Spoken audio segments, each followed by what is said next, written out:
I have never been so excited about a campaign in my entire life. Yeah.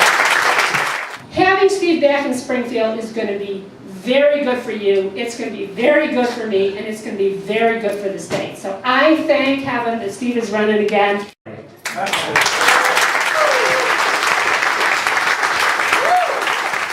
In elective office, the most important thing you do when you start is you take an oath.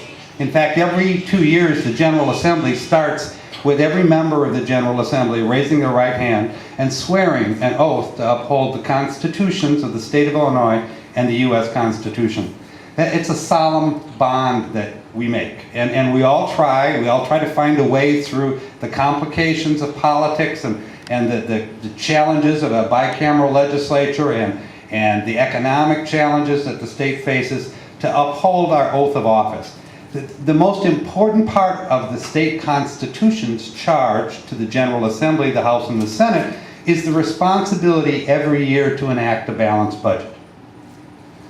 Now, that's an awesome responsibility. It's directing a fire hose of $30 billion of other people's wealth that you've used force of law to take away from them to do the good work that you believe the state ought to do. When I was in the General Assembly, we struggled hard with how to accommodate everybody's belief in what should happen with the budget, what should be done, and how you balance it each year. But that trust has been broken in the state of Illinois, and I don't just mean bent. I mean, there's always a tendency at the end of session to try to figure out the last 40 or 50 or $60 million. If you play around with your revenue estimates, you can pretend you have a little bit more money than you thought you had. But it's gone to the point now where we have the Speaker of the Illinois House telling newspapers that he intends to pass an unbalanced budget because it's not politically comfortable for the General Assembly to stay in session to do their work. We've gone 5 years without a balanced budget in the state of Illinois. We have gone from one of the top-ranked states in the nation in the late 1990s to nearly the bottom. Only California competes with Illinois for financial chaos. And you need to know, and I know you do, but we need to tell people that that kind of behavior has real-world consequences. 750,000 people have moved out of the state of Illinois in the last 8 years. They're moving away from political corruption and from tax chaos, and they're moving because there isn't opportunity in this state anymore. Illinois' unemployment rate is near 11%. It's nearly twice the rate of Indiana. It's higher than every state that surrounds us. It's third or fourth highest in the nation. Imagine if you owned a factory or you had an idea or you were going to open a plant or you were going to start a research park. What would you look for? You look for a state with great water resources, with beautiful soils, with a great transportation network, with the interstate highway access, with all of the cultural opportunities that we have in the Chicago metropolitan area. But what you wouldn't look for is political corruption. A governor who spent 6 years of his term saying business was the problem, that business wouldn't pay enough taxes, that there was more money needed to be spent.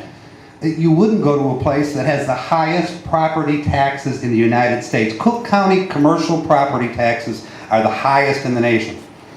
You wouldn't go to a place that had the highest sales tax in the nation, would you?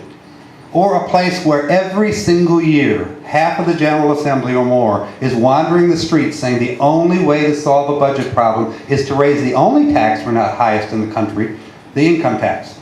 And they talk about raising it in the middle of the worst economic slowdown the United States has faced in 80 years. This is the kind of leadership we have in Springfield. They have violated their constitutional oath.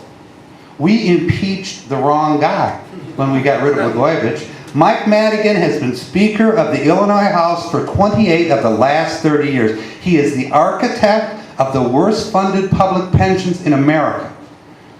It's time we hold the Chicago bosses accountable. And with your help, we're going to. I was down in Springfield. We did an event down there. I've been working very hard to raise money. And one of the lobbyists, who's a friend of mine, a little timid, but a friend of mine, took me aside and he said, "Steve, you need to know. They're coming after you. They're going to come all out. They're going to, if they can hold this seat, they can hold all 37 of them."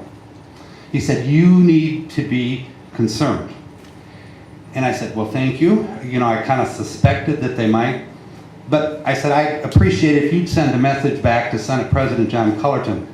Tell him he better be concerned. Yeah. We're coming